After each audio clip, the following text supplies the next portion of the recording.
Don.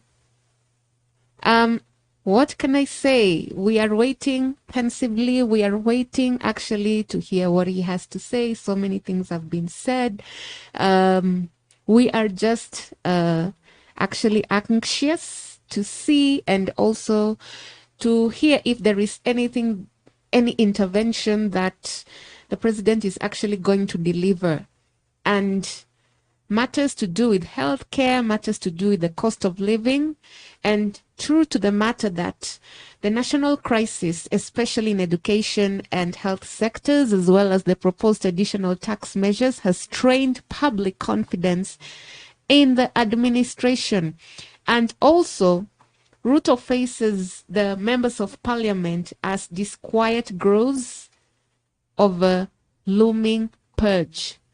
President William Ruto today addressed a joint sitting of parliament amid mounting national challenges, including the lecturer strike that has paralyzed learning in all public universities. The issue of taxation has pushed Kenyans to the streets. You remember in the month of June, almost bringing Ruto's administration to its knees. And as I reiterated before, that this will be Ruto's second address and the first time the president will be meeting the legislators officially since the historic ouster of Rigathi Gachagua as deputy president. The government right now is facing a crisis in the health sector, as we had outlined before, as well as, I could say, political tensions within the ruling coalitions, that is UDA, that is fueled by a looming purge in parliamentary committees. There is also a problem with the funding of university education after a court suspended the new model, leaving students to their own devices. The health sector is also in chaos with the new social health insurance fund facing implementation problems. That is the transition from NHIF to SHIFSHA, triggering massive public outcry all over the country. And Ruto is expected to outline concrete solutions to the challenges Kenyans are facing to build confidence in his government. Don? Yeah, what I can say is people are expectant, maybe others are not, depending on the on the cracks on our shoes.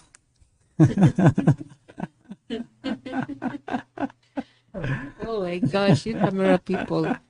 I can't. I just can't. Please, he's doing the best he can with what he has. Yeah.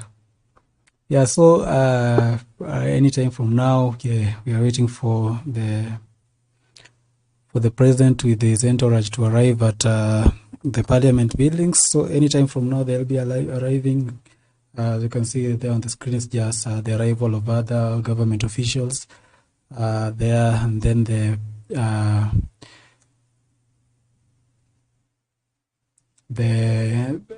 parade by the Kenya Army. They are just preparing for the entrance and the inspection of the parade, guard of honor by President Ruto. Yeah, so it's I seen a comment there, people saying that ni ngumu kidogo, I can't unpack the lies. Yeah, so anytime from now, we're just waiting for the president to arrive. You can tell us where you're watching the live from, the county in case you're in Kenya, or the country in case you're outside Kenya. And if you're watching us on Facebook, kindly follow Lightcast TV Kenya on Facebook and follow Lightcast TV Kenya on TikTok, and also subscribe to YouTube channel Lightcast TV Kenya. Cyrus Limo is asking, crisis? Yeah, there's a crisis, national crisis in education and health sectors. Mm-hmm. The institutions of higher learning. Yeah, there we have Mwaura. Oh yeah, the government spokesperson. The We can government see him. spokesperson who is at the verge of being sacked. Is he? Where are you getting this from? Yeah, there's this What? there news that he'll be sacked any day. What I know is that he's no longer in the WhatsApp group. And that what does that mean? It started by Gachagua saying that he's not on Hayuko kwa WhatsApp group. WhatsApp group, so lazima ukue kwa WhatsApp. Uko Okay. kwa hizi ma WhatsApp groups zenyu hizi. It started by We, ilianza na Gachagua. Hey. Gachagua alisema yuko kwa WhatsApp group. siwaamini. Yeah, so that's, I think that's the president. That's the President Ruto arriving at the parliament. Oh, here it is. The entourage. President Ruto should be amongst. Is Is amongst them. mhm. Yeah. So as I was saying that the government spokesman is at the verge of being sacked. Walitolewa kwa WhatsApp group. Even Gachagua started that way, saying that Walitolewa kwa WhatsApp group. Inaanzanga hivyo. Inaanzanga hivyo. He, So unajua, Hey. if a person doesn't like you in a WhatsApp group, anaanzanga na kukutoa. hata mi nimeshawahi tolewa kwa WhatsApp group. Mhm. Ama ni hii mdomo yangu. Maybe. What? Ni ngumu kidogo. Mhm. Anyway, from the screens we can actually see President Ruto Mhm. jetting out of the car, and he's greeting the government officials who are in front there, the parliament and members of the security detail. Yeah. Yeah, so just a lot of pleasantries there, Mhm. and just getting ready. Yeah, To- some of the MPs are actually now headed to the bicameral house to wait for what the president has to say to them amid all this looming. Yeah, you can see even Sakaja. Disquiet rose looming. Yeah, Governor Sakaja Sakaja there. is also there? Yes, and Oh yeah, I can see him. Yeah. There he is. Police Regional Commander Bungei, Yes, the regional commander is also there. Yeah. and yeah. So let's go to The president expecting to deliver State of Nation address, and as you can see, he has arrived. He's flanked there by his security as he prepares to inspect the guard of honor. Now, this year's State of the Nation address comes 2 weeks after the swearing in of Deputy President Professor Kithure Kindiki.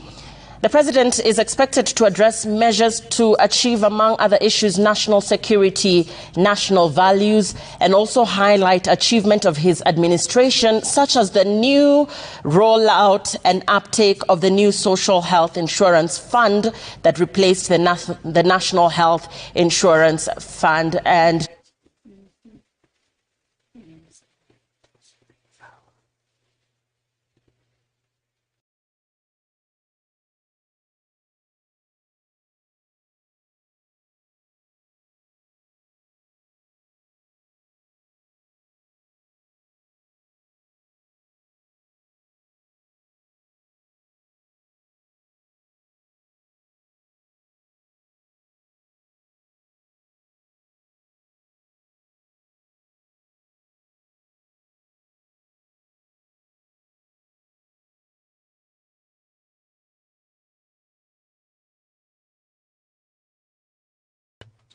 All right. Sorry for that.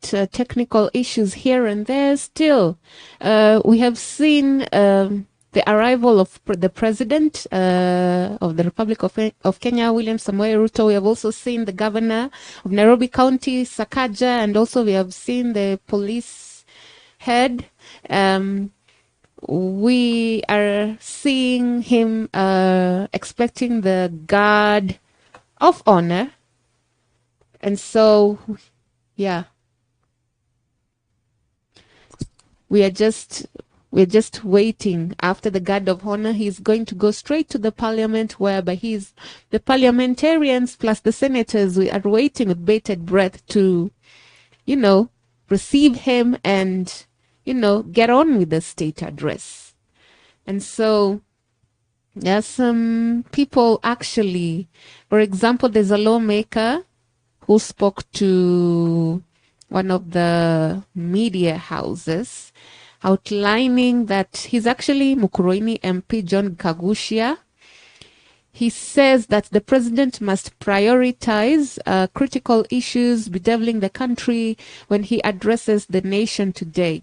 And I quote verbatim, and he said, I want the president to address particularly the thousands of students who couldn't join university due to the high fees arrangements through mean testing instruments, placing them in bands 4 and 5. The head of state must also come clear on the challenges of SHA, occasioning a serious health crisis in the country. And he also added that Ruto needs to touch on the high cost of electricity and incompetence in most of the senior executive ranks. So there is actually the issue of technocracy, as he has alleged there. The constitution mandates the president to address the bicameral parliament once every year, during which he highlights key issues, including the country's security, and apprising MPs on steps the government is taking to realize the national values as captured in Article 10. And as I said earlier, the address comes weeks after the swearing in Deputy President Kithure Kindiki, who's coming into the office, was lauded as a major step towards refocusing government's attention on service delivery to Kenyans. Yeah, so it's actually something that we're looking forward to. If you look at the screens there, we see the president. He's already done with the guard of honor, and now he's being escorted.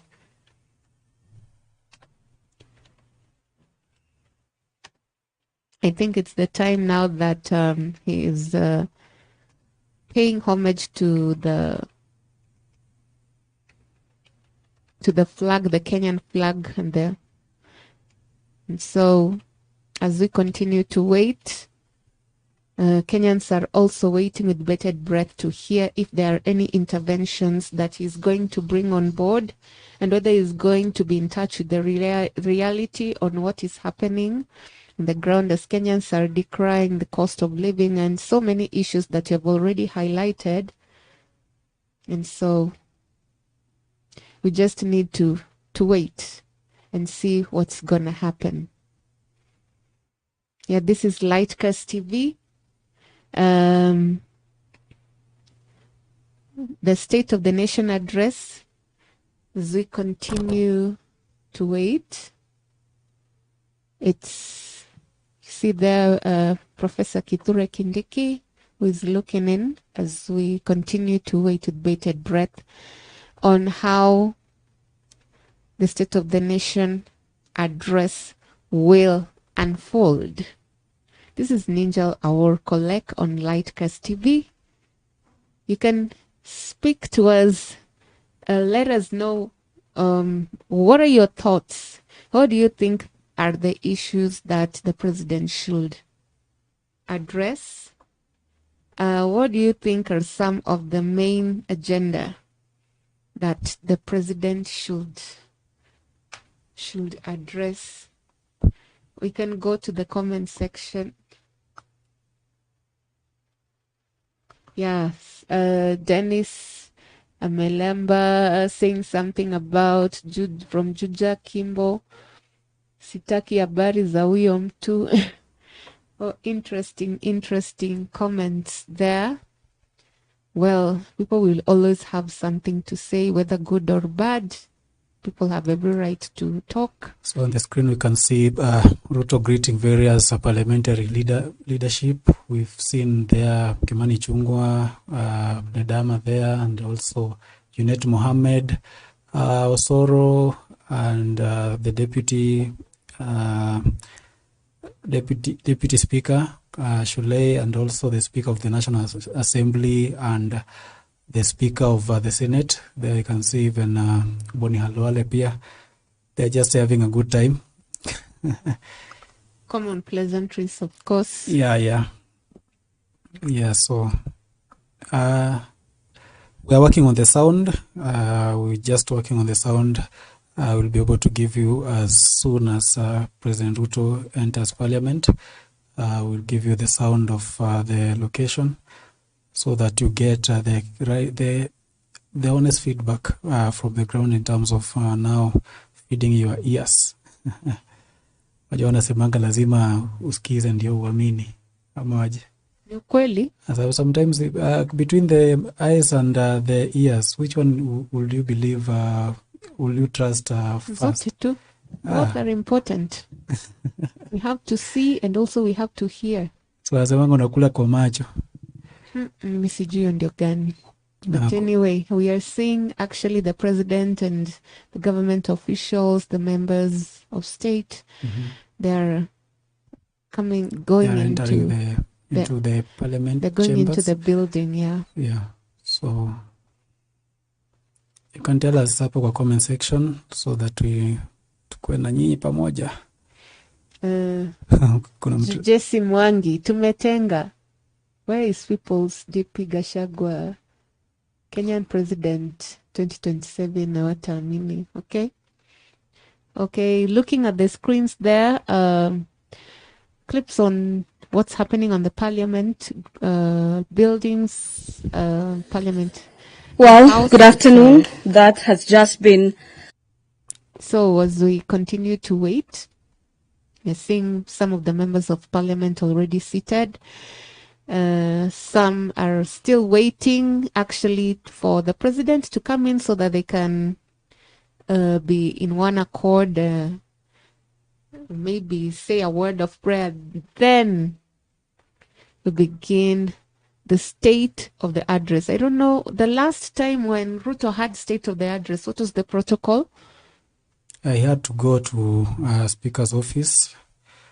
I don't know, to sign the book or something before he entered officially into the parliament chambers. So yeah, so I guess he'll do the same even today.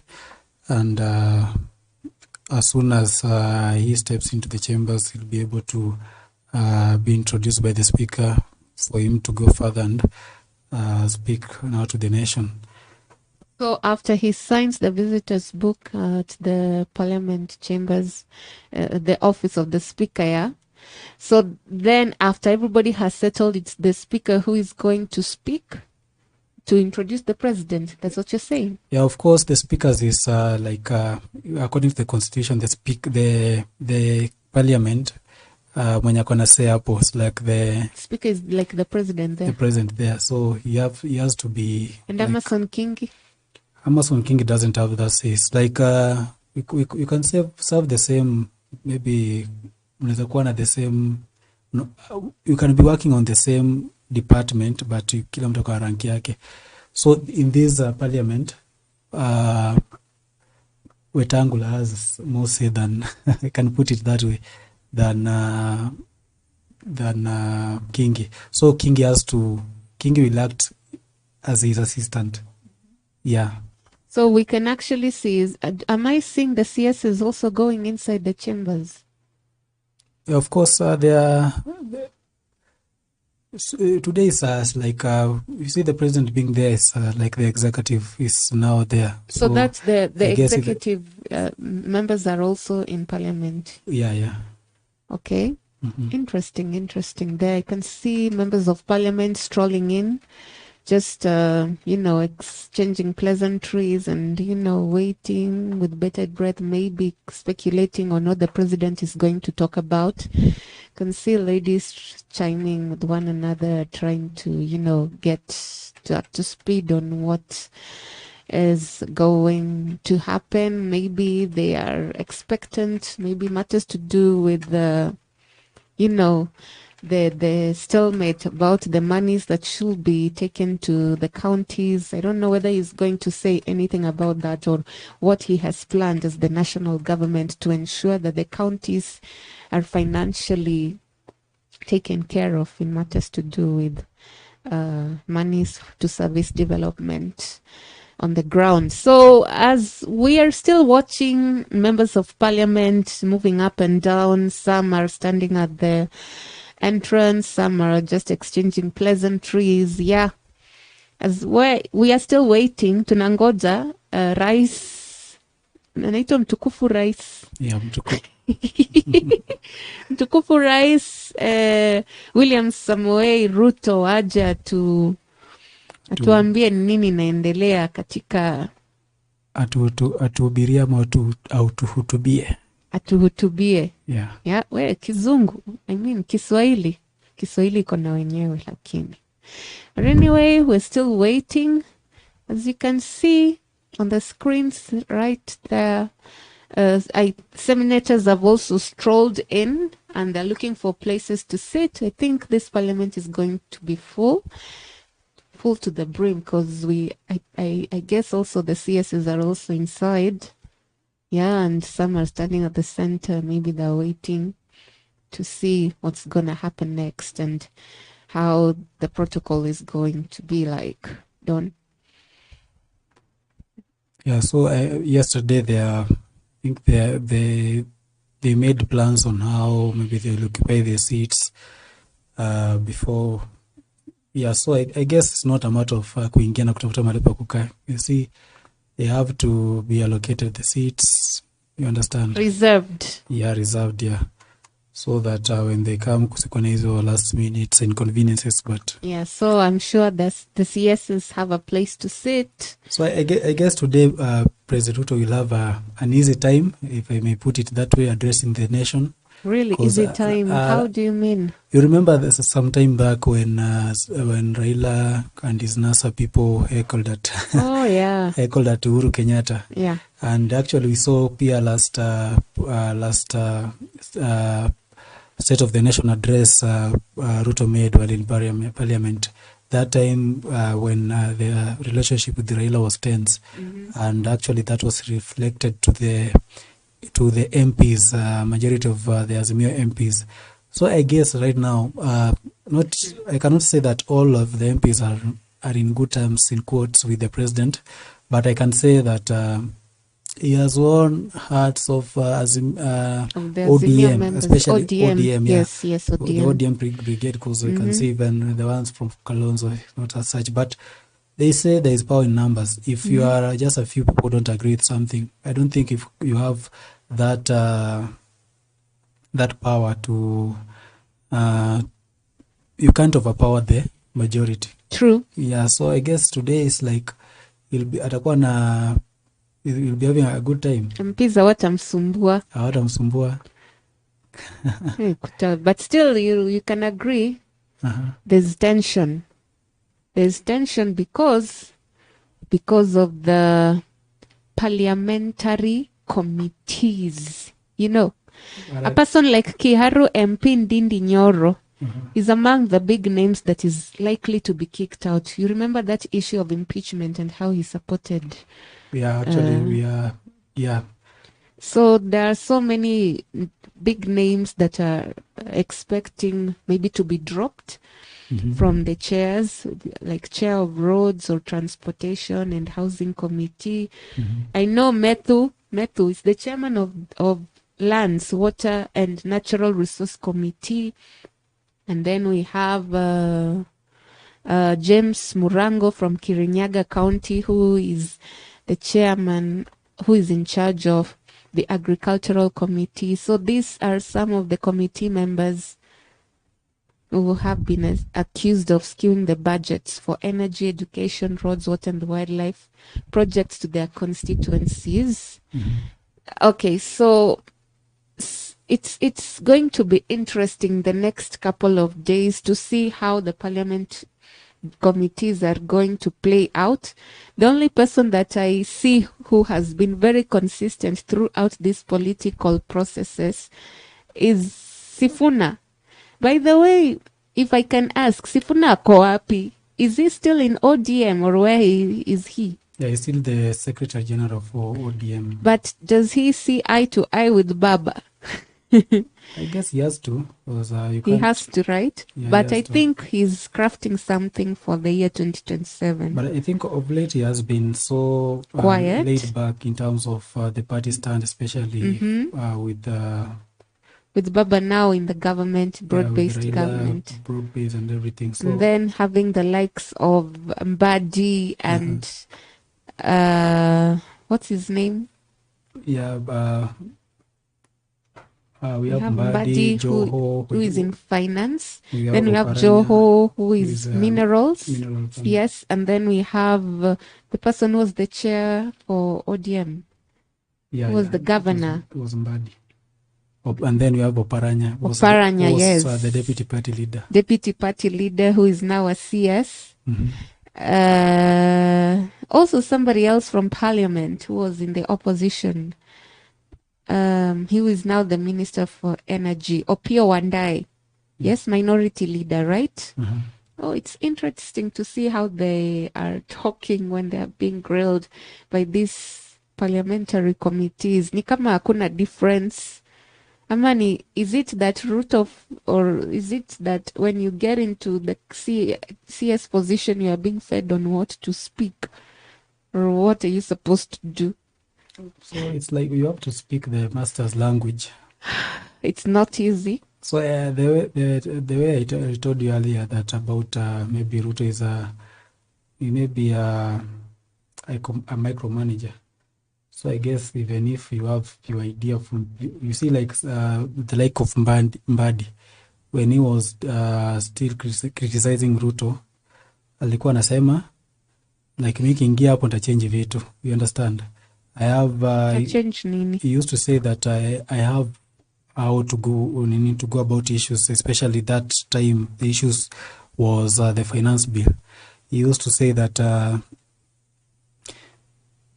he used to give solutions when he was outside Kenya, outside the government. He was saying that this is how the government is supposed to do it. But tumeona akiwa ndani, when now he was appointed the CS of finance, is where now we are hearing news of the rejected finance bill encroaching back slowly by slowly. So you ask yourself, is it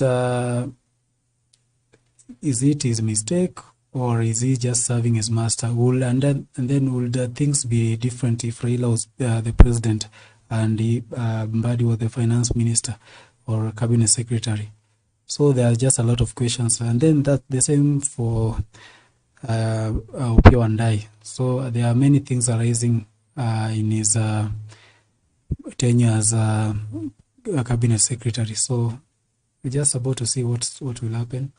About the question that you just asked about whether if Baba Raila Amolo Odinga was the president, would we still be seeing the same things happening? I think we'll never. I guess we'll never know, because he has ever been the prime minister, but he wasn't the president yet. Mm-hmm. I guess we'll never know, because right now he's vying for the AUC seat. Mm-hmm. I guess we'll never know. I guess his intentions were right at heart when he wanted to be the president at 2022, seeing that he's old and all he wanted to do was work for the Kenyan people to ensure that the common mwananchi has access to basic services such as healthcare, such as education, social services, food, and actually pesa, that people can actually get easy access to credit so that they can be able to boost their businesses. SMEs can grow, manufacturing sectors can grow, and all these other innovative sectors like the ICT can actually bloom from there. But yet, well, that was the same thing that the UDA candidate, who is now the president of the Republic of Kenya, President Ruto, had lauded. And as we can see from the screens, I see the sections of the media coming in, and that shows that the president is actually on his way to roll into parliament to give his State of the Nation address. People are waiting. The parliamentaries, I'm sure, the parliamentarians are actually seated, and senators as well, the CSs. I can see the protocol, the parliament, I call them protocol. They are coming in. They're actually coming in. So that shows that Speaker Wetangula, Amason Kingi, the President is actually coming in, as you can see from the screens. Yeah, the person who is bearing the, what is it called? The mace. The mace, yeah. They're actually coming in. You can say the protocol is going on well. We had to see Wetangula, Amason Kingi, and the president. I think they're behind.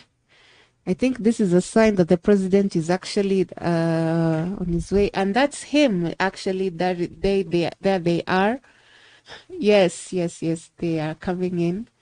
This is Lightcast TV. Join us. We are watching live on the State of the Nation address. President Ruto is about to address the nation, and he's coming in. Thank you so much for watching. Let's go back to the parliamentary buildings and let's have a listen in. Keep watching these live proceedings, streaming to you live from the in conjunction with the Gladys Mungai. Have yourself a great afternoon.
Na tuombe.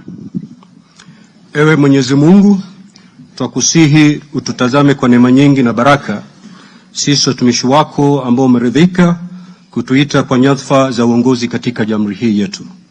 Tukuomba utuajalie tuyatende na kufikiria mambo yote yatakayofikishwa mbele yetu kwa njia ya haki na uaminifu, ili kustawisha amani, ufanisi na heri ya nchi yetu na wale ambao haja zao umezikabidhi mikononi mwetu.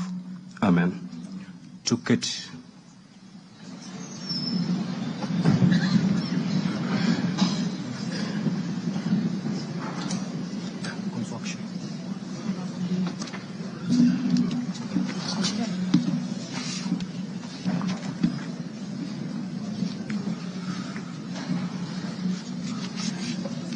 Order, honorable members. Let us all be seated. Thank you.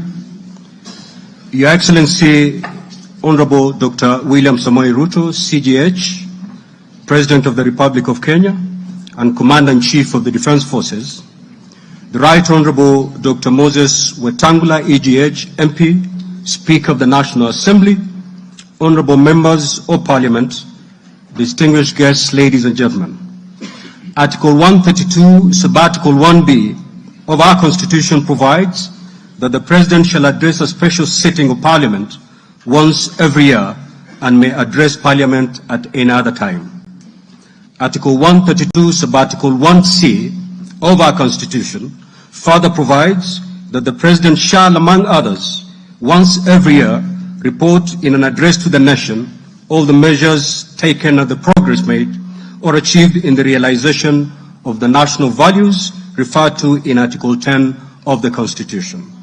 In addition, Article 240, Subarticle 7 of the Constitution requires the President in his capacity as the chairperson of the National Security Council to report to Parliament annually on the state of security in Kenya. In this regard, the Chief of Staff and Head of Public Service, via the letter dated reference EOP/CAB.26/4A, Volume 4, into brackets 178, and dated the 9th of September 2024, informed the Speakers of the Houses of Parliament of the intention of His Excellency, the President, to address Parliament. Consequently, and upon consultation, the address to Parliament by His Excellency the President was scheduled for today, Thursday, the 21st of November 2024. Pursuant to Standing Order 25(2) of the Senate Standing Orders, I notified honorable senators of the place, date, and time of today's special sitting via Gazette Notice number 148/29, which was published in the Kenya Gazette on Friday, the 15th of November 2024. Further, together with the Right Honourable Speaker of the National Assembly, I notified all members of Parliament and the general public of today's special sitting via notices placed in 3 local newspapers yesterday, Wednesday, the 20th of November 2024. Accordingly, honourable members, this special sitting is properly convened. I thank you.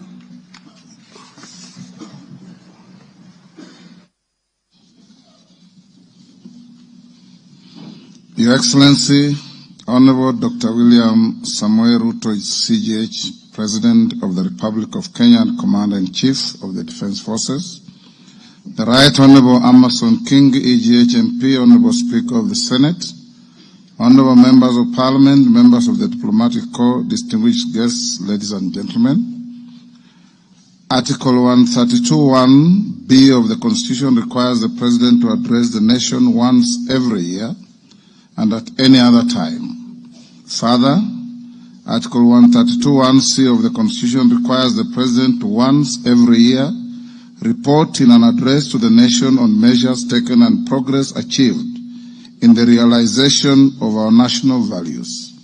Additionally, Article 132(1)(c)(3) of the Constitution provides that the President shall submit a report for debate to the National Assembly on the progress made in fulfilling the international obligations of the Republic.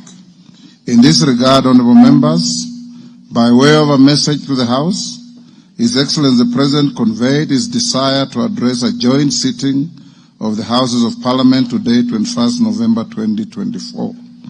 Therefore, pursuant to the provisions of Standing Order 22 of the National Assembly Standing Orders, and by Gazette Notice number 15327, which was published in the Kenya Gazette on 18th November 2024, and indeed as also notified to all members and the general public by way of newspaper notification published on 20th November 2024, I gave a notice of this special sitting of Parliament to the members of the National Assembly.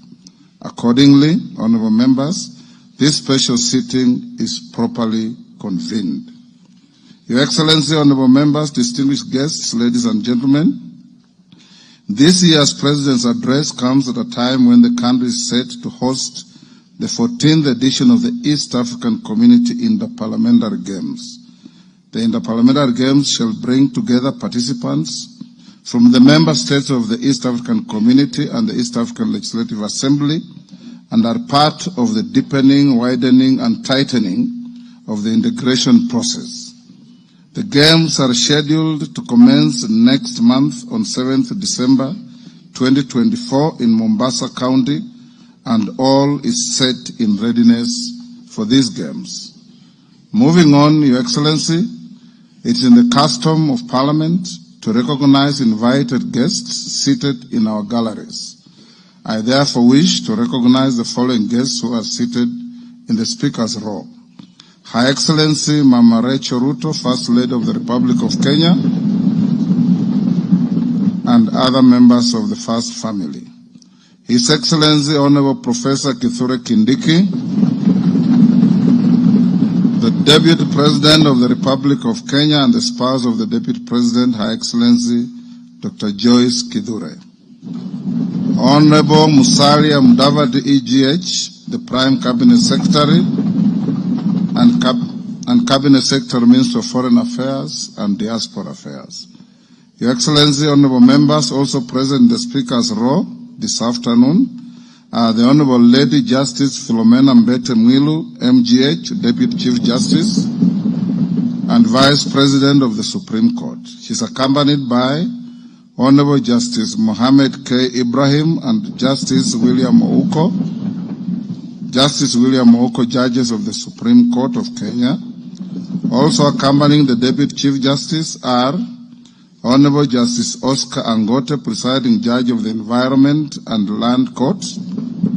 Honorable Justice Lady Justice Jemima Wanza Kelly, judge of the Employment and Labor Relations Court. We are also honored to have in our midst the immediate former speakers of the Houses of Parliament, the Honorable Justin Bedan Njoka Muturi, EGH, the Cabinet Secretary for Public Service and Human Capital Development, the Honorable Kenneth Marende, EGH, the Honorable Kenneth Makelo Lusaka, EGH, the current Governor of Bungoma County, Honorable Ekwe Ethro, and additionally, we also are pleased to be hosting a delegation visiting our Parliament from the Republic of the Gambia. Your Excellency, allow me to also recognize the chairperson of the Council of Governors, who is also the Governor of Wajir County, the Honorable Ahmed Abdullahi, and the Honorable Johnson Sakaja, Governor of the City of Nairobi County. May I also accord special recognition to all Cabinet Secretaries present and particularly acknowledge 4 of them who are former ranking members of the Houses of Parliament, namely Aden Duale, EGH, former leader of the majority party in the National Assembly, Honorable Onesimus Murkomen, EGH, former Senate majority leader, Honorable John Badi, EGH, Honorable Opio Wandai, EGH,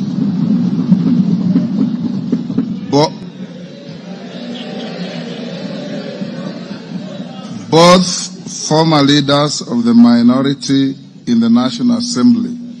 I need not mention that His Excellency the Deputy President is a former leader of majority in the Senate. I also acknowledge the presence of Mr. Felix Kosgei, Chief of Staff and Head of the Public Service, Principal Secretaries, members of the Diplomatic Corps, and heads of constitutional commissions and independent offices and state corporations present. They are all welcome to the House of Parliament. Your Excellency, I wish to make a special welcome to Parliament and mention the Chief of the Kenya Defence Forces, General Daniel Kahariri, who is present, and the respective service commanders, the Inspector General of Police, and other leaders of our disciplined forces who are seated at the Speaker's row. Parliament is grateful for your distinguished service to our great nation. To all invited guests, we say, Karibuni sana kwa bunge letu. Your Excellency, honorable members, distinguished guests, ladies and gentlemen, It is now my singular honor and privilege to invite His Excellency the President of the Republic of Kenya and Commander-in-Chief of the Defense Forces to address this special sitting of Parliament. Welcome, Your Excellency.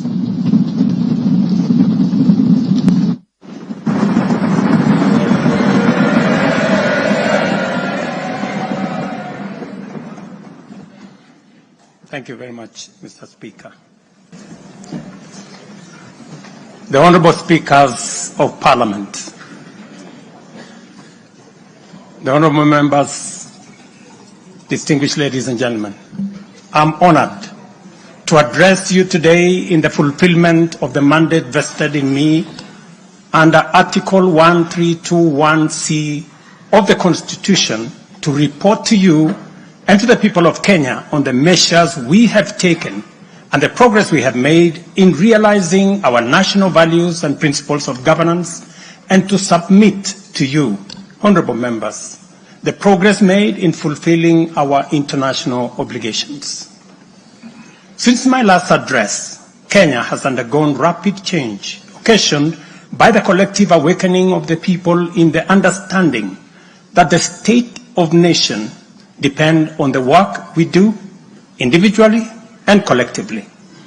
This realization extends not only to what we choose to undertake, but also to how we go about securing careers, livelihoods, and contributing to the grand enterprise of nation building.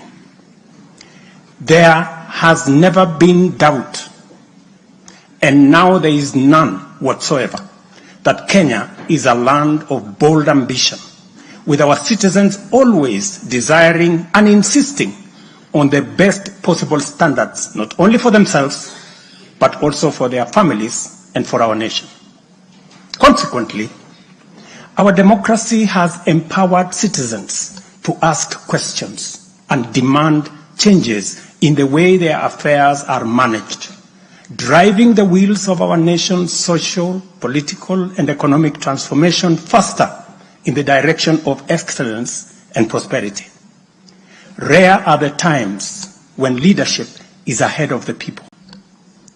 We are always striving to steer the machinery of state and government to keep pace with the aspirations of our citizens. We have learned through the hard as well as the more customary ways that listening is a full-time occupation of leadership, and that all questions asked by the people must be answered thoroughly and in full. We have learned never to take anything for granted and make every effort to carry all our people along with us in the pursuit of our transformation. The context in which I make this national address is not only significantly different from previous occasions, but it is also a singular moment with unique historical implications for us all. It is an opportunity to affirm the principles and values of which our nation stands, review the steps we have taken, the path we have chosen in our journey of national development, and reinforce the commitments we have made to one another and to our beloved nation for the sake of the present and future generations. I do not take this for granted, and with utmost respect and humility before this august assembly of the people's elected representatives, I desire to respond to the most pressing concerns that have been raised by Kenyans of all walks of life in recent months. To my understanding, the concerns and issues voiced by millions of Kenyans about the state of our nation deserve meaningful engagement, thorough understanding, and thoughtful response. There are discussions about whether leaders understand the pain, hardship, and struggles endured by countless citizens every day as they strive to make ends meet, and whether the government is doing anything about it. Similarly, many struggling Kenyans impatiently wonder, when will real money get to their pockets? And when will the jobs promised which they deserve, become a reality. Additionally, there has been conversations about our education system, particularly the transition to the competence-based curriculum, and whether policies in this sector are working for or against Kenyans.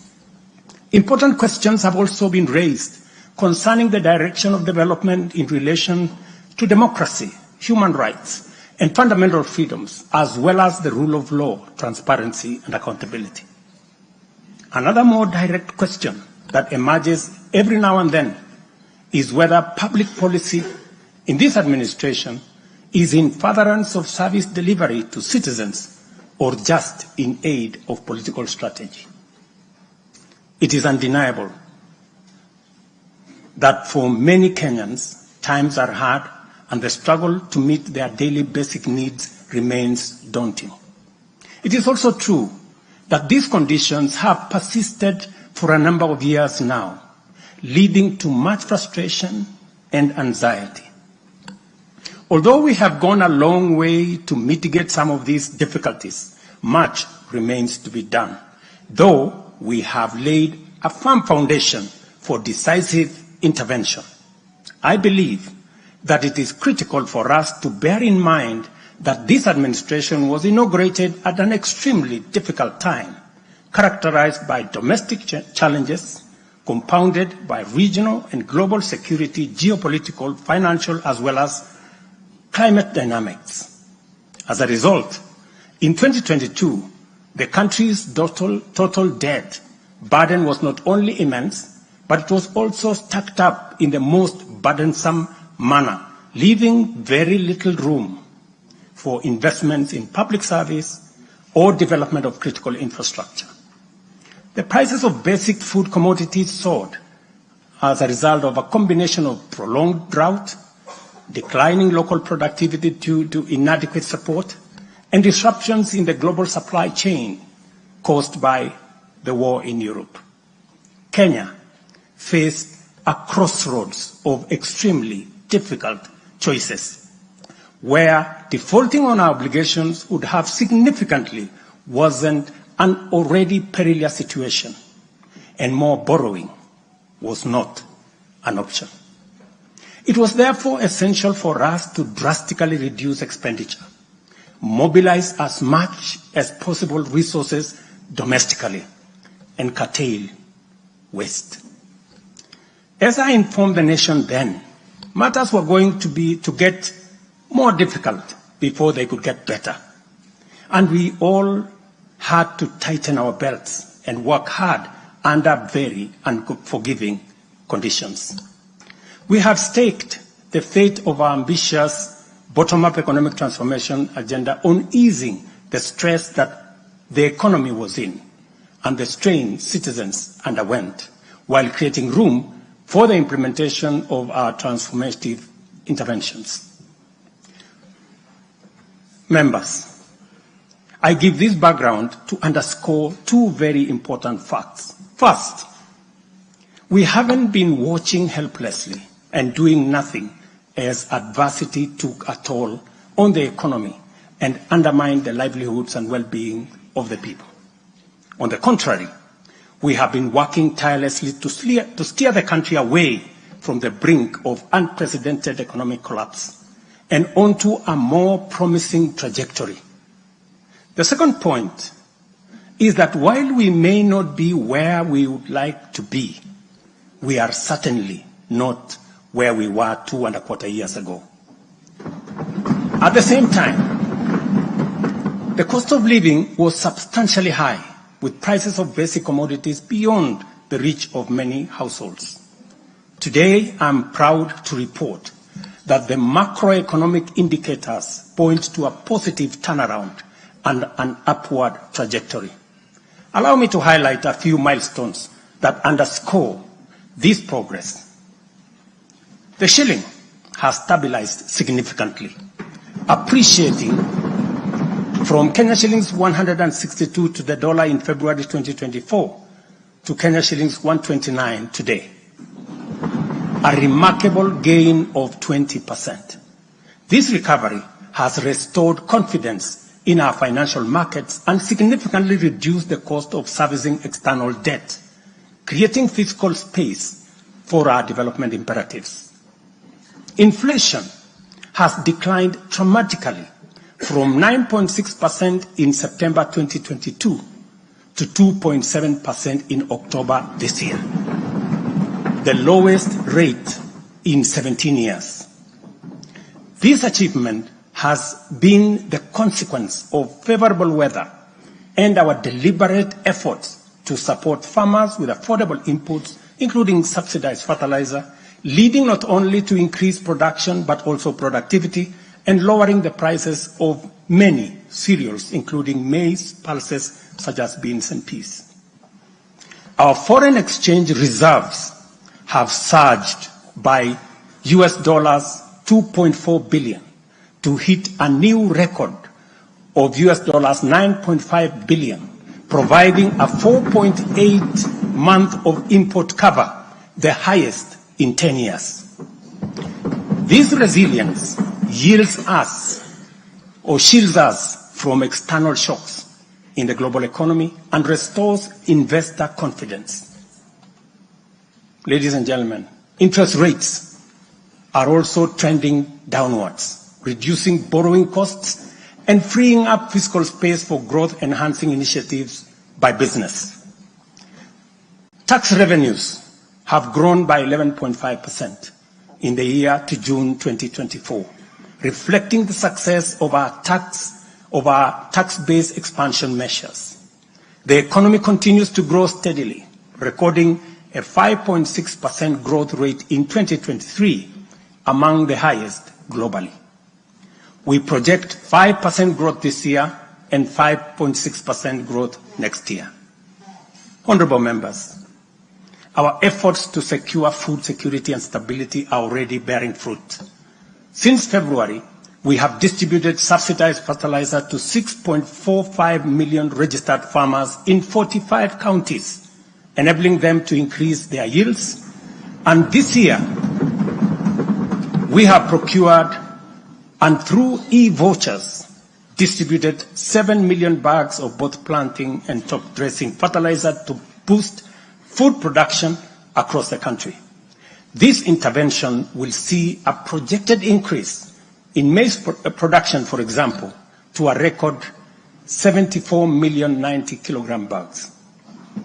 We have also concluded long-term agreements with 11 suppliers of assorted fertilizers so as to make this commodity available all year round. Fertilizer for the long rains season will be stocked in outlets nationwide, ensuring our farmers are ready to plant, grow, and produce. This forward momentum will not only increase our agricultural output, but also reduce our reliance on costly food imports, securing a more self-reliant and a more prosperous Kenya. This approach, rooted in my administration's policy to support production rather than subsidize consumption, has already made food more accessible, more affordable to many households. Today, Kenya boasts substantial national stocks.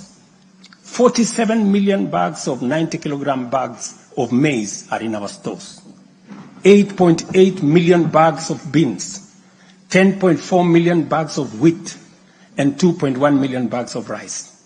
Slowly but surely, we are building a food-secure Kenya, where families need not to worry or worry less about their next meal. In the sugar sector, we have achieved a historic milestone. All 17 sugar factories across Kenya are now operational, producing at impressive levels, while 4 new sugar factories are under construction. In July alone, domestic sugar production reached 84,000 metric tons, surpassing the national monthly consumption average of 40,000 metric tons. For the first time in recent history, Kenya is producing enough sugar to meet our local demand. This success is attributed to many factors: subsidized fertilizer for sugarcane farmers, an additional 500,000 acres that has been brought under production, and improved management of the sugar sector, which have revitalized production and brought the industry back to life. I just signed, as you know, the new sugar laws to provide further policy guidance as we seek to be a sugar exporting country shortly. In the coffee sector, we are on track to increase exports from 51,000 metric tons this year to 150,000 metric tons by 2027. The government has also raised disbursements from the Cherry Advance Fund from 2.7 billion to 6 billion Kenya shillings, complemented by an additional disbursement of 1.5 billion by the Commodities Fund. Average prices at the Nairobi Coffee Exchange have risen by 25%. And in the last financial year, the country produced and exported 48,000 metric tons, earning farmers Kenya shillings 25 billion. Additionally, 320,000 bags of fertilizer have been allocated specifically for the coffee sector, and we will be working with cooperatives to make sure this fertilizer is distributed at the nearest possible destination to the farmers. These interventions are expected to boost smallholder farmer earnings from Kenya shillings 300,000 to 500,000 per acre annually by the year 2027. The dairy sector remains a vital value chain with a quick turnaround impact on households in the economy. The Government of Kenya has released and you members approved 3 billion shillings to modernize the new KCC, ensure farmers are paid on time, and maintain a high price of Kenya shillings 50 per litre. As a result, intake to KCC has increased from 100,000 litres a day to 220,000 litres a day by last month. Other strategic interventions include the extension of duty-free imports for feed manufacturing raw materials, subsidized artificial insemination services, and the reduction of sexed semen costs from 7,000 to 2,900 through the Kenya Animal Genetic Resource Center. These measures have led to a 14% increase in milk production from 4.6 billion litres in 2022 to 5.2 billion litres in 2023, with projections exceeding 6 billion litres this year. The value of exported dairy products has nearly doubled, rising from Kenya shillings 4.8 billion in 2022 to Kenya shillings 7.2 billion in 2023.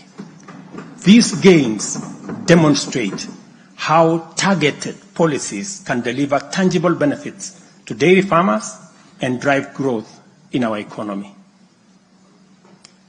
Honourable members, by 2022, the education sector was in a crisis with a lack of clarity in transition to the competence-based curriculum, a shortage of 110,000 teachers, and 23 out of 40 public universities were technically bankrupt and at risk of closure. Among those facing severe challenges were huge institutions such as my own alma mater, University of Nairobi, Kenyatta University, Moi University, Egerton University, Maseno University, Masinde Muliro University. To address this issue in our education sector, we have already hired, as you know, members, 56,000 teachers and are in the process of recruiting another 20,000 by January next year. We have also ensured the seamless transition of learners from primary to junior secondary and domiciled grades 7, 8, and 9 in primary school, optimizing the use of existing infrastructure, ensuring the safety of young learners, and protecting parents from the high costs associated with boarding schools far away. Recognizing the financial challenges faced by our universities and TVETs, we introduced a new student-centered higher education funding model.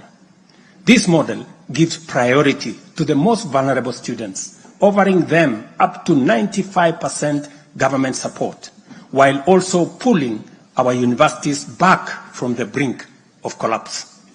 The remaining challenges for a few universities, like Moi University, are related to internal administrative and governance issues, which I have given firm instructions that they should be addressed. To further enhance access to higher education, we launched the Open University of Kenya, and this House approved that exercise, paving the way for more students to achieve their academic goals. The institution's first cohort of students is scheduled to graduate next week on the 29th of November 2024. Honorable members, universal health coverage is a cornerstone of our transformation agenda and a matter that touches every Kenyan family. Despite health being a devolved function, we acknowledge the immense financial burden that comes with health.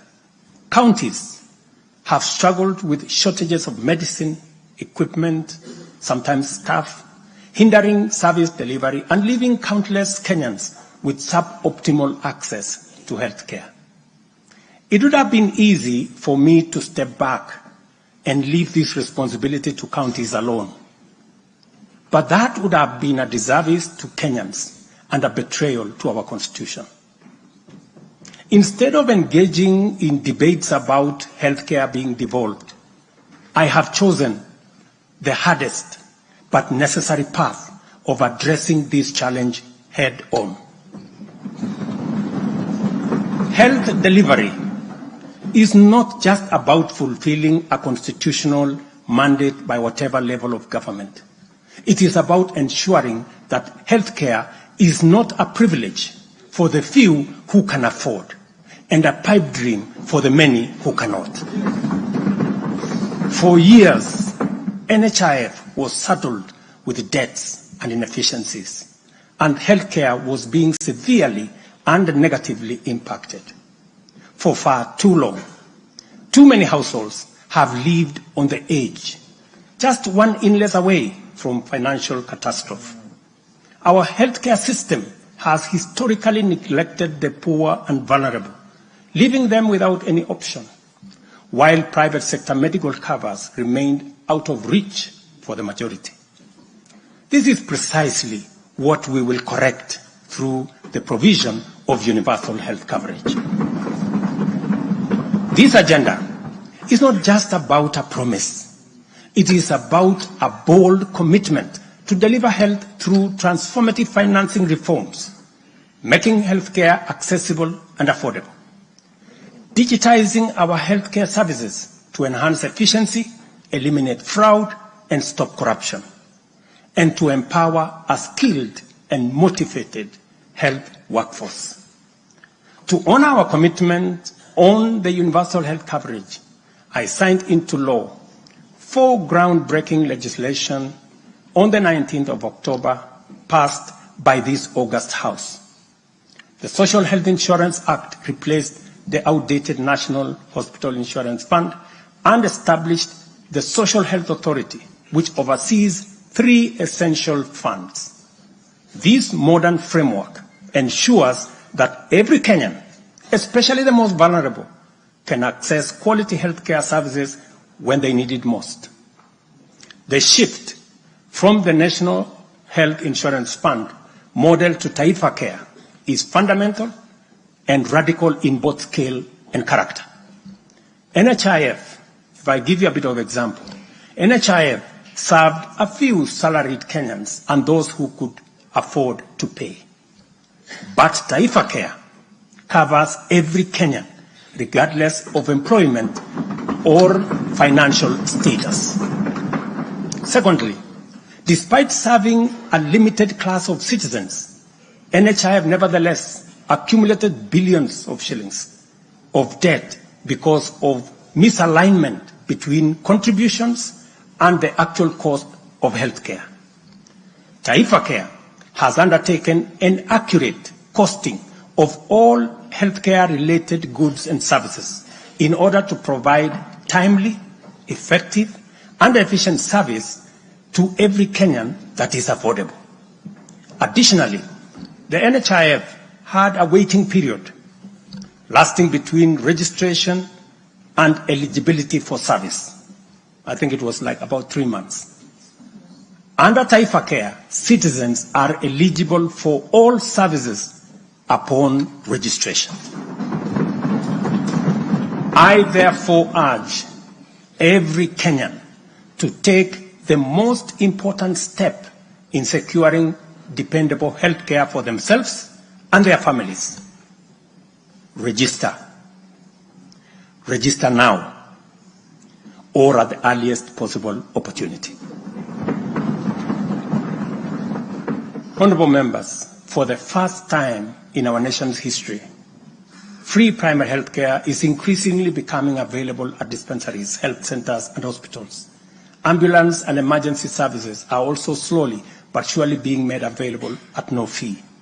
Under Taifa Care, we have introduced a comprehensive benefits package that brings specialized care, such as cardiothoracic surgery, within reach for many Kenyans without the burden of financial strain.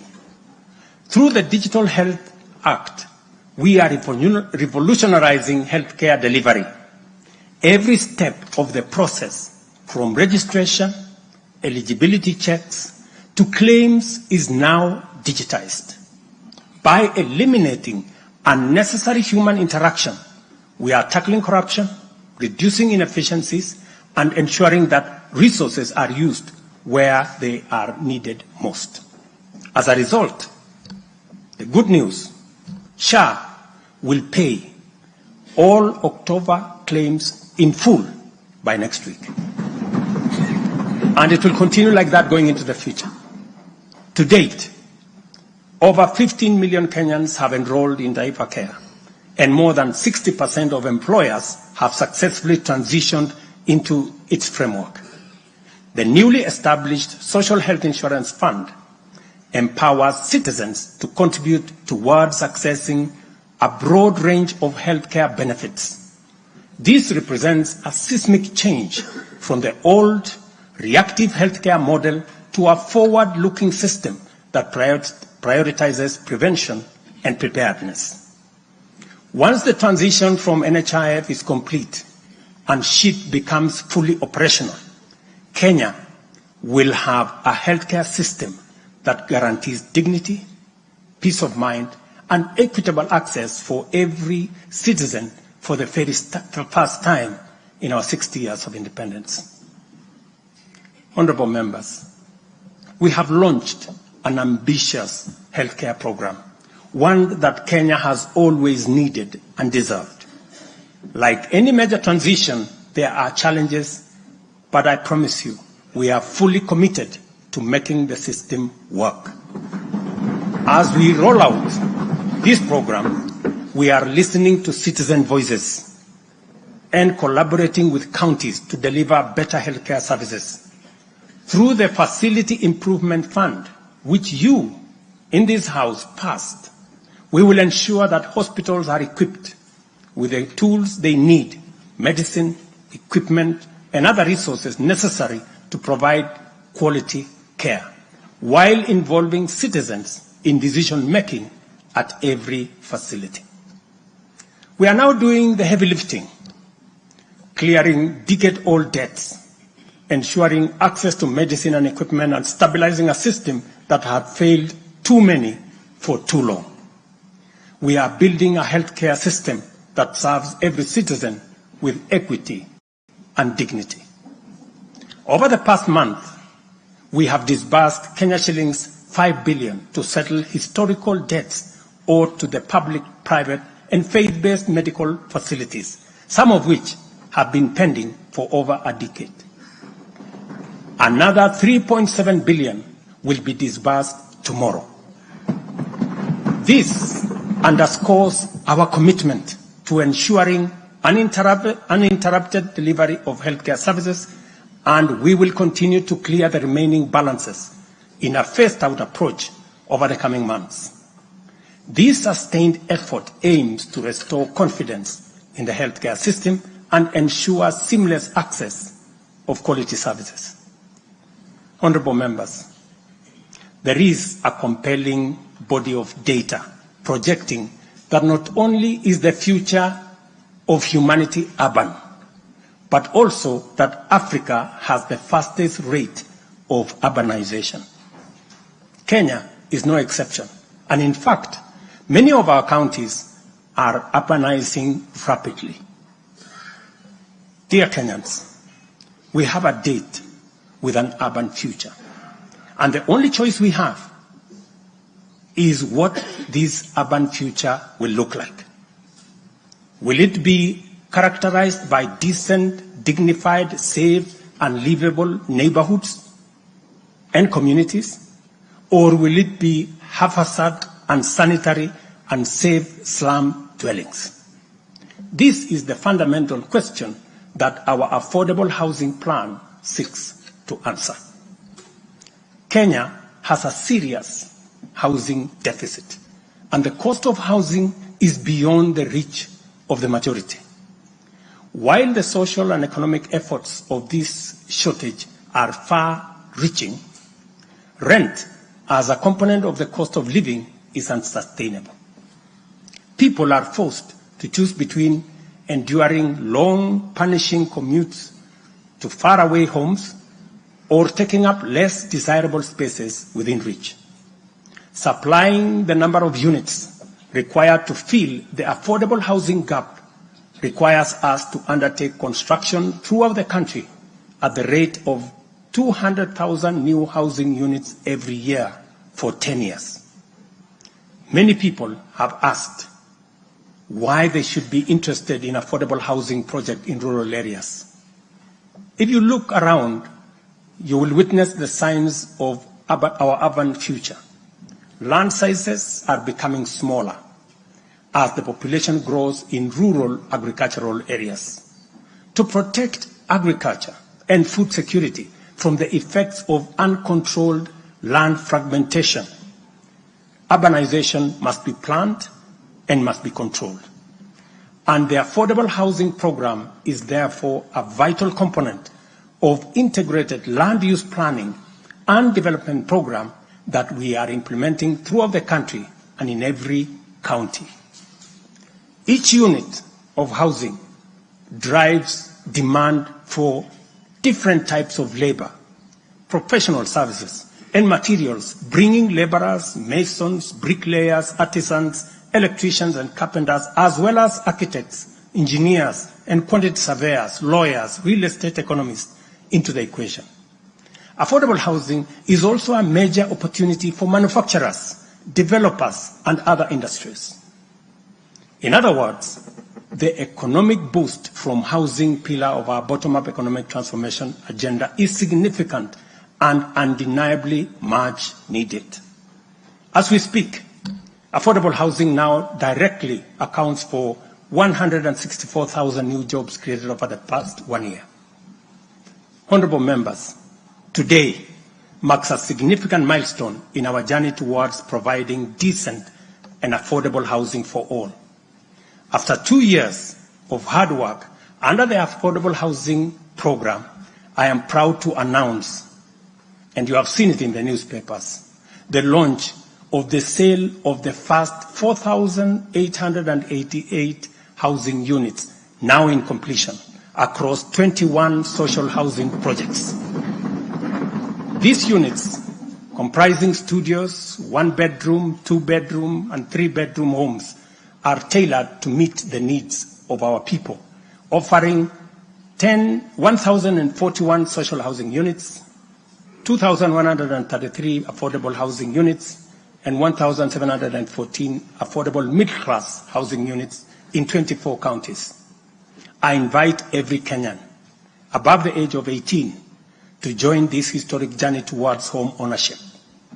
Guided by our principle of fairness, one ID, one house, every eligible Kenyan is encouraged to express interest, visit these developments, view the show houses, and engage with on-site staff who are already too willing to assist. The allocation process will be transparent and equitable, ensuring that every qualified applicant has an equal opportunity to own a home. Honorable members, as part of the government's endeavor to build a nation grounded in intergenerational equity, opportunities, and empowerment for all Kenyans, we have made significant strides in implementing another key pillar of our manifesto, labor migration. This initiative seeks to harness Kenya's abundant human capital by creating meaningful job opportunities abroad, empowering our citizens, and positioning Kenyan talent on the global stage. Since July 2023, we have successfully facilitated employment of 105,367 Kenyans across multiple countries in a wide range of jobs. These opportunities span professional, semi-skilled, skilled, and unskilled sectors, including positions for nurses, teachers, and chefs. The National Employment Authority, the lead agency driving our ambitious initiative to create jobs opportunities for qualified Kenyans locally and internationally, currently has a role of 560,000 job openings worldwide. I have encouraged many members to participate in this space. Our focus extends beyond destinations such as the United Kingdom, Canada, Australia, Bahrain, Oman, United Arab Emirates, Germany, Saudi Arabia, Kuwait, and Qatar. We are also expanding our reach by actively negotiating bilateral labor agreements with new potential markets, including Russia. These efforts are driven by our commitment to open up new pathways for employment, ensuring that Kenyans are well represented in the global workforce. In the digital economy, we are expanding last-mile fiber optic connectivity using the extensive Kenya Power Transmission Lines network to the most remote and underserved areas of Kenya, and making significant strides to establish digital and ICT hubs. This has created a foundation for digital transformation, enabling IT economy workers, young digital creators, and entrepreneurs to access a wealth of opportunities locally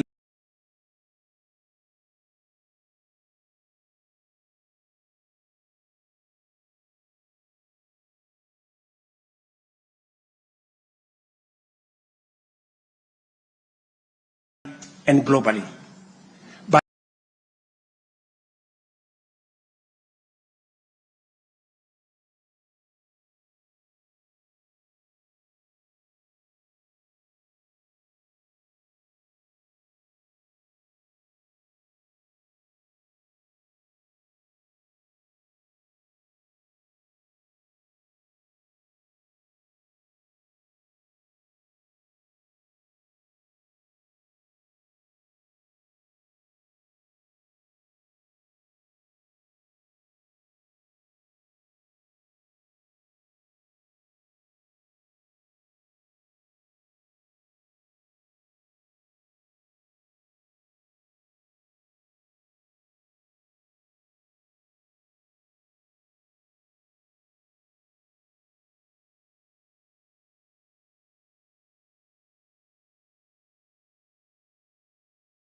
Economy workers, young digital creators, and entrepreneurs to access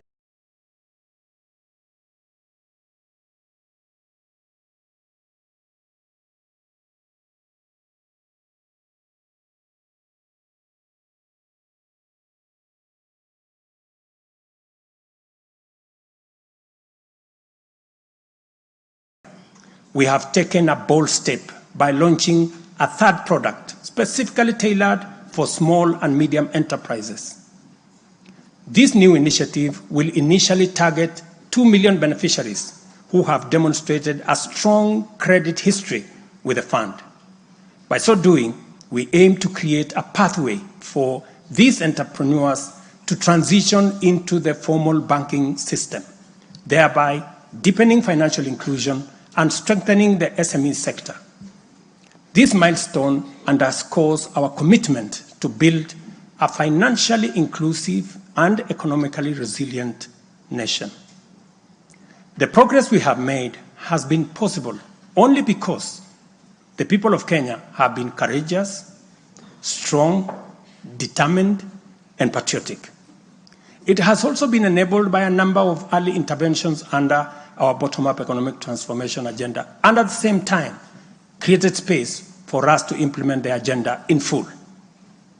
As we proceed with implementation, we expect to quickly capitalize on the gains we have secured and invest resources in the economy with the emphasis on strategic pillars of our plan. As more projects get off the ground, more people get hired, liquidity levels improve, more money ends up in people's pockets. Honorable members, you know we are a democracy. Democracy is a founding principle and defining value of our nation. Democracy is hard-won, non-negotiable right, and guarantees freedom that we are proud of and must always defend. Our national democratic culture expresses itself energetically through robust discourse, boldly speaking truth to power, and holding leadership to account. It is a tradition of fearless expression and vigorous public participation. This is who we are, and there is nothing anyone can do about it. We understand, therefore, that protests are always legitimate and permitted by the Constitution. Protests are conducted by citizens who are peaceful and unarmed. Assemblies, demonstrations, and picketing to advance constitutionalism, increase accountability, and defend the rule of law are constitutional imperatives. Conversely, mobilization in pursuit of criminal agenda, chaos, and anarchy are explicitly forbidden because we all have a duty to defend our republic, our constitution, and the rights of all people. The government, in particular, must remain vigilant at all times against modern threats to the sovereignty and territorial integrity of our nation, as well as public order, peace, and security. In this digital era, characterized by transformative innovations, including artificial intelligence, it has never been easier to inform, educate, and entertain the people. At the same time, it has never been easier to misinform, mislead, disinform, incite, and alarm the public. Criminals and subversive elements who infiltrate and hijack peaceful protests are a threat both to legitimate protesters and to the public. Incidences of violent criminality in the name of protests threaten the safety of innocent people, public assets, private property, and the social order. The tension here is stark. We have a democracy which we are proud of, must defend, and should deepen by all means. And at the same time, we have citizens whose lives, rights, we must protect, and a nation whose security, stability, and prosperity we must safeguard. The task at hand is complicated if citizens and state agencies dilute the distinction between the lawful and the criminal, the just and the unjust, thereby making it difficult to tell protesters and security officers from bandits, gangsters, and criminals. It is only by following the law that we are able to achieve our aims and apportion accountability properly. It should not be possible for robbers and looters to escape accountability by claiming that they were taking part in a protest. Likewise, it should not be possible for security officers to wound, maim, or even kill citizens and claim that they were engaging violent criminals. We all have a duty to make the necessary distinction and to do so clearly to protect democratic expression and guarantee public safety and security. I must now confront an issue of widespread concern regarding the relationship between citizens and the security services in the context of immense threat and intense political dynamism. Numerous allegations have been made concerning disappearance of people during protests. A number of these cases have been resolved while others have been uncovered as fake news, undermining efforts to find genuine cases of missing persons. A good number of alleged disappearances have also turned out to be arrests made by police officers. In such cases, the suspects have been duly arraigned in court. I must, however, make it very clear that there is no attempt to justify or excuse illegal arrests. Such would be a serious threat to the life and liberty of citizens. I condemn any excessive or extrajudicial action which puts the life and liberty of any person at risk, including disappearances and threats to life. I urge all Kenyans with information about such cases to forward the information to the Directorate of Criminal Investigation and to IPOA, where they suspect members of the police service to be implicated. I am aware, for example, that many of the cases that have been raised are being handled by the Independent Police Oversight Authority, an important step in accountability and justice. Many citizens, as well as various organizations representing and championing women's rights and welfare, have expressed concern about gender-based violence and the increasing cases of killings of female victims by male criminals motivated by primitive expressions of gender-based brutality and impunity. Left unaddressed, these incidents will cause the women of our nation to feel increasingly unsafe, even in their own homes. This is both tragic and unacceptable. It also complicates, in disturbing ways, the struggle by Kenyan women for inclusion, for equality, for dignity, social justice, their rights, their protection, a section of our society that has been marginalized for a long time. I am aware that most of these cases of murder of women by men have been investigated and prosecuted.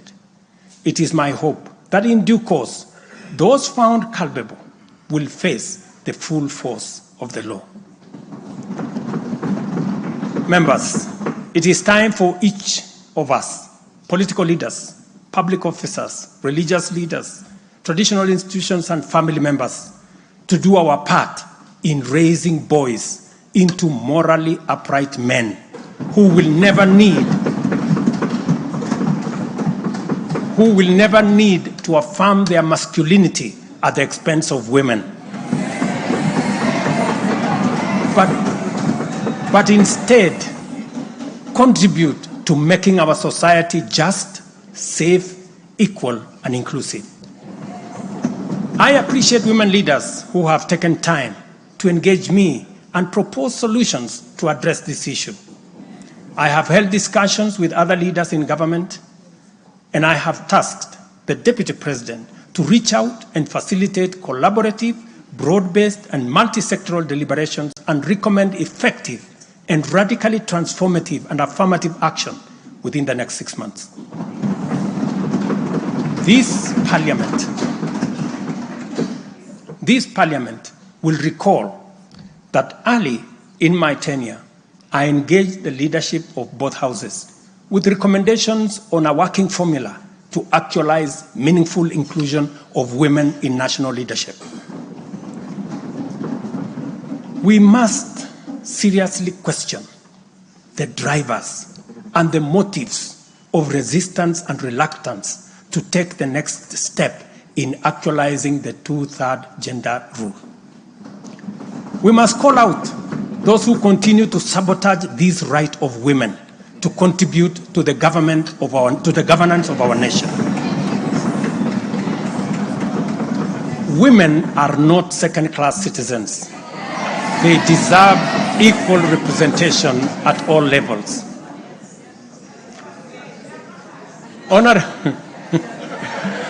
Honorable members,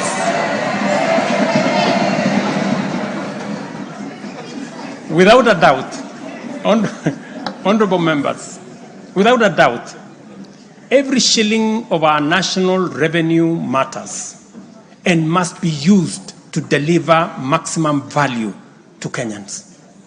Wastage, corruption, and the abuse of office are grave risks to national transformation and a direct threat to the well-being of the people. I have given my full commitment to serve as a responsible steward of public resources.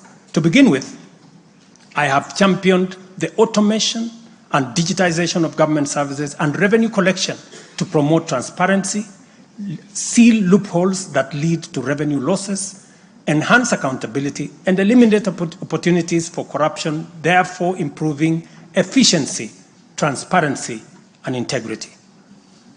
I am delighted to report to this House on the dramatic improvements we have recorded by automating and digitizing our revenue collection and service delivery through eCitizen.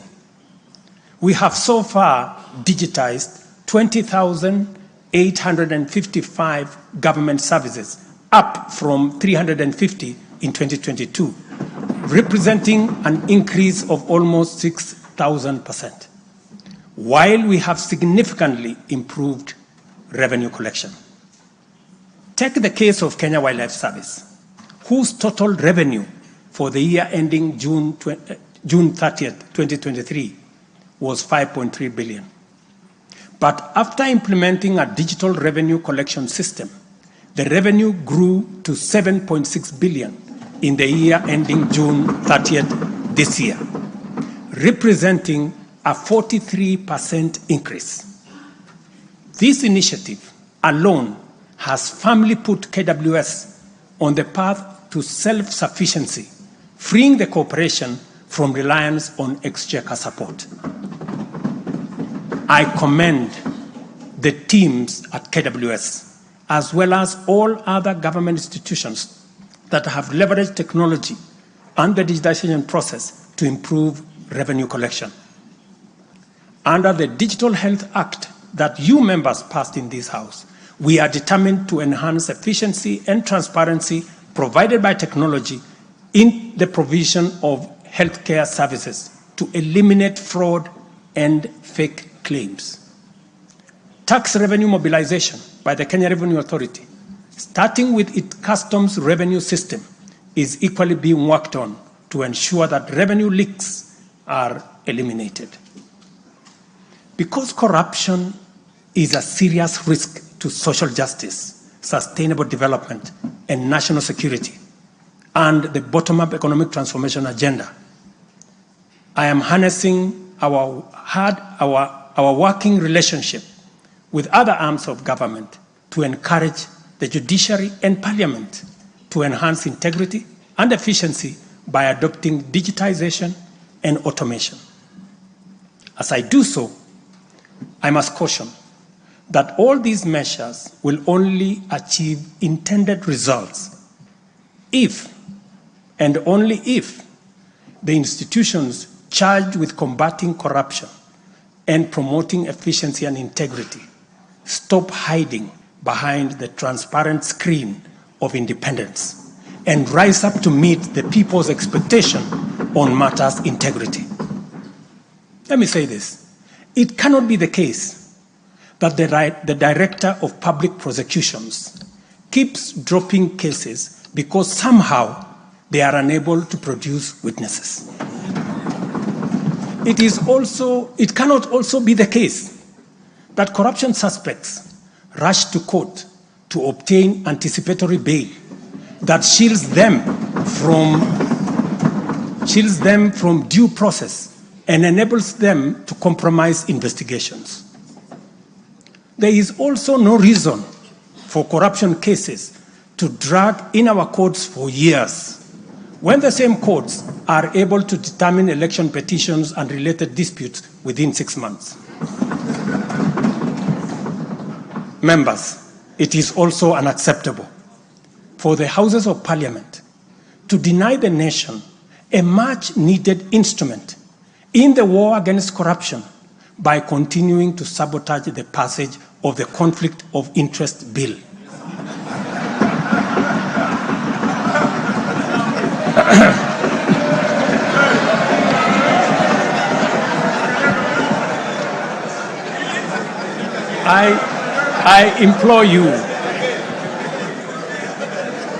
I implore you, honorable members, to stop dragging your feet on this bill, unless, my friends, there is a conflict of interest in the passing of the conflict of interest legislation.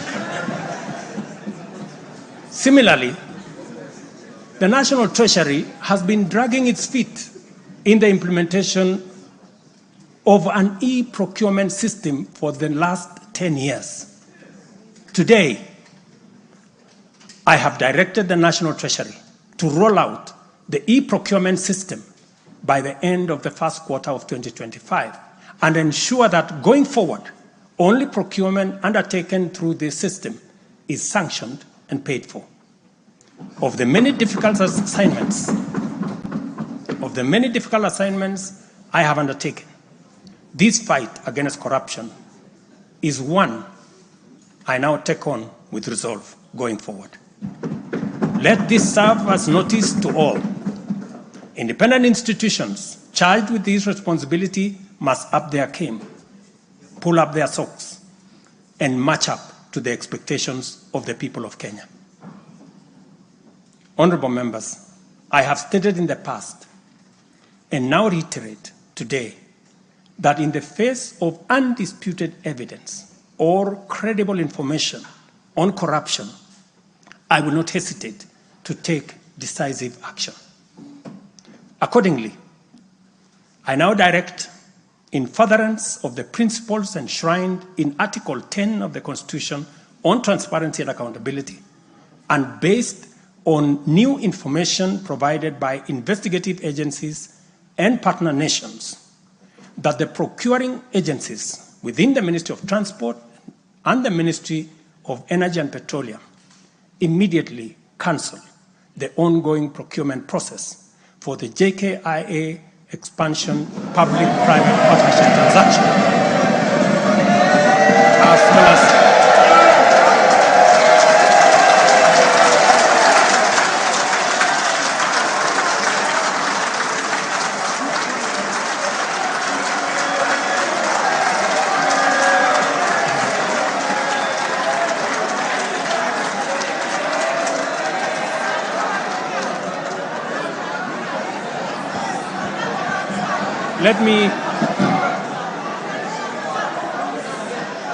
Let me repeat this for clarity.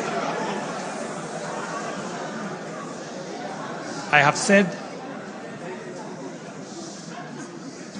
that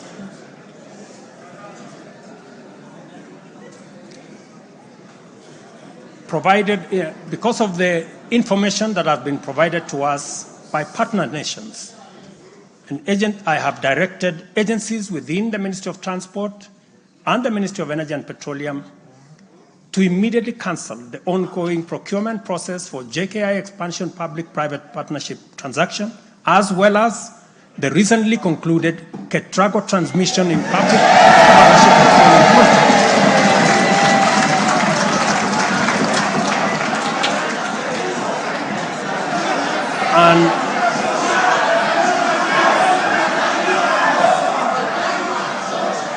And immediately commence the process of onboarding alternative partners because these are important projects. Honorable members, the work of taking our nation forward is our collective responsibility as citizens. For this reason, we value the contribution of all, whether they come in the form of support or encouragement, suggestion or proposal, criticism or protest. I believe that the most powerful component of leadership is listening and learning. Therefore, I engage with you and listen to all citizens, their elected leaders, public officers, administrators, teachers, and other professionals, learners and the youth, farmers, fisherfolk, pastoralists, traders, craftsmen, artisans, nurses, doctors, community health promoters, and workers across all types of sectors in every sector. I listen too to religious leaders, the civil society, industrialists, entrepreneurs, and professionals. Their contributions and everyone else's have my full attention and commitment to respond through positive, affirmative action that takes the national transformation endeavor forward. I commit to continue listening and acting, to engage, debate, deliberate with you, and to take your input into consideration in serving our nation. By design, the bottom-up economic transformation agenda is defined by its capacity to elicit feedback in the course of implementation and incorporate the same in making improvements and further progress. With every input from stakeholders, our ability to drive progress increases. By listening to you and to every Kenyan, I am able to serve this nation better. As we take part in this necessary discourse, I want to make one thing very clear. I am fully invested in the success of the strategies, policies, programs, and projects under our plan. For this reason, I am committed to do all it takes and work with every willing Kenyan until we succeed, because failure is not an option.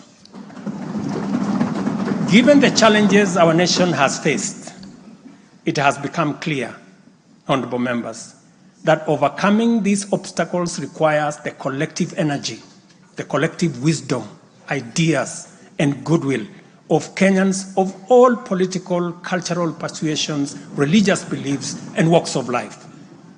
The wisdom of entrenching national unity and inclusivity as a national value in our Constitution is clearly evident. Our diversity is our source of power. And this moment in the history of our nation calls for radical collaboration to transcend our challenges.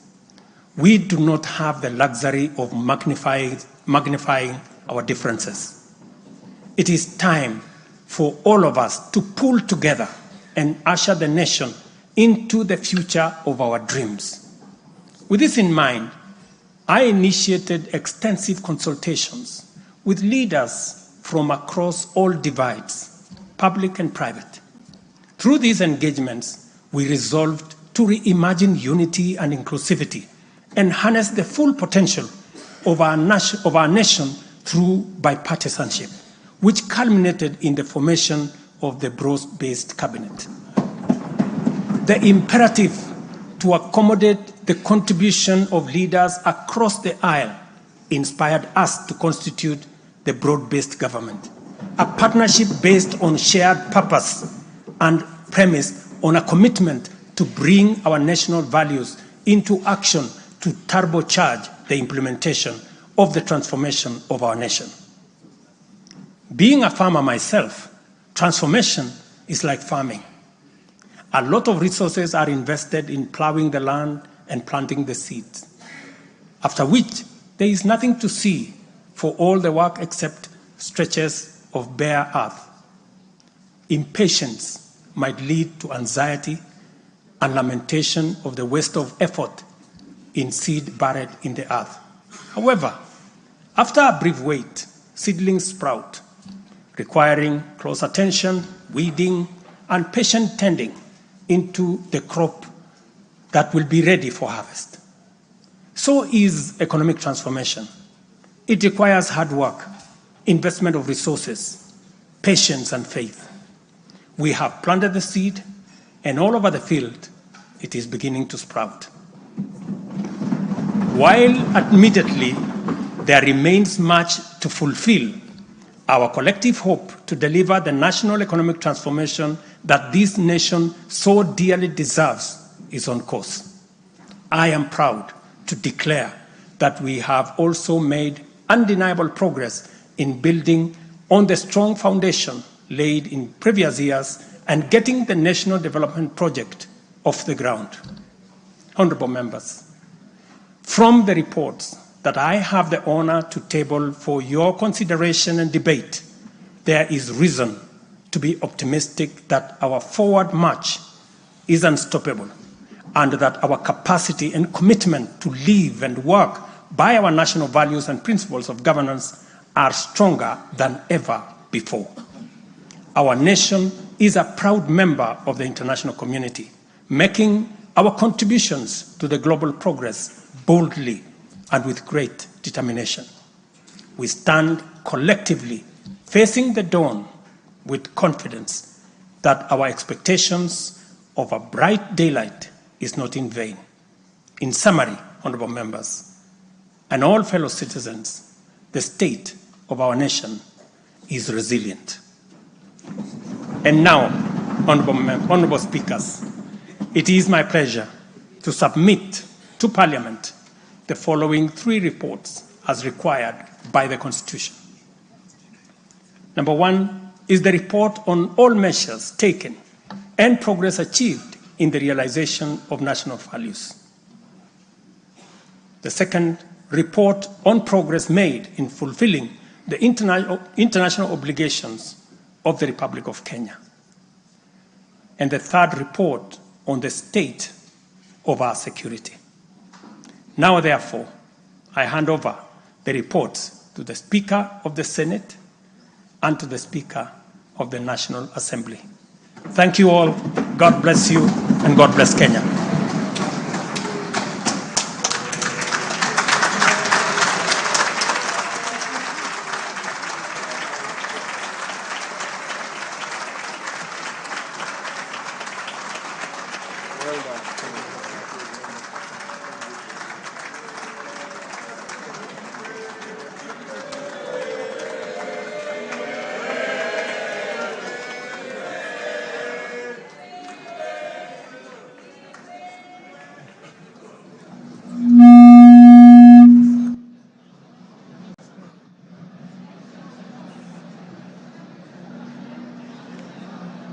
Order, honorable members, Your Excellency the President, the Right Honorable Speaker of the National Assembly, honorable members, distinguished guests, please be upstanding.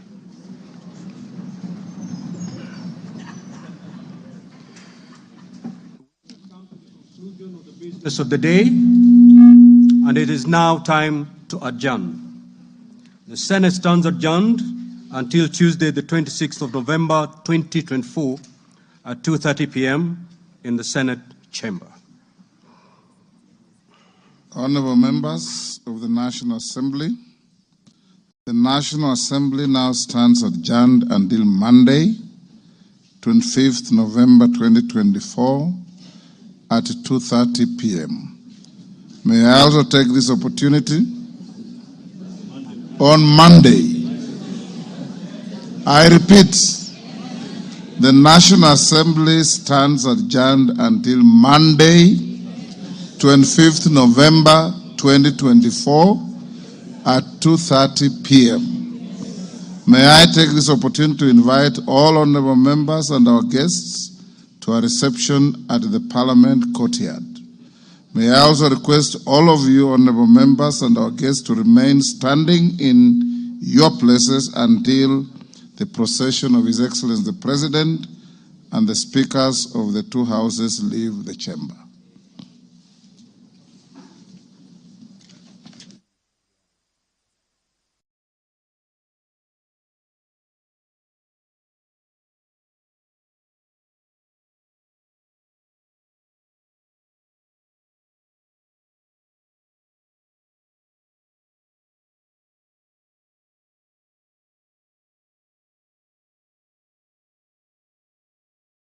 Well, dear viewers, that marks the end of the third State of the Nation address by the President of the Republic of Kenya, President William Ruto, who has just concluded his third State of the Nation address as required by the Constitution.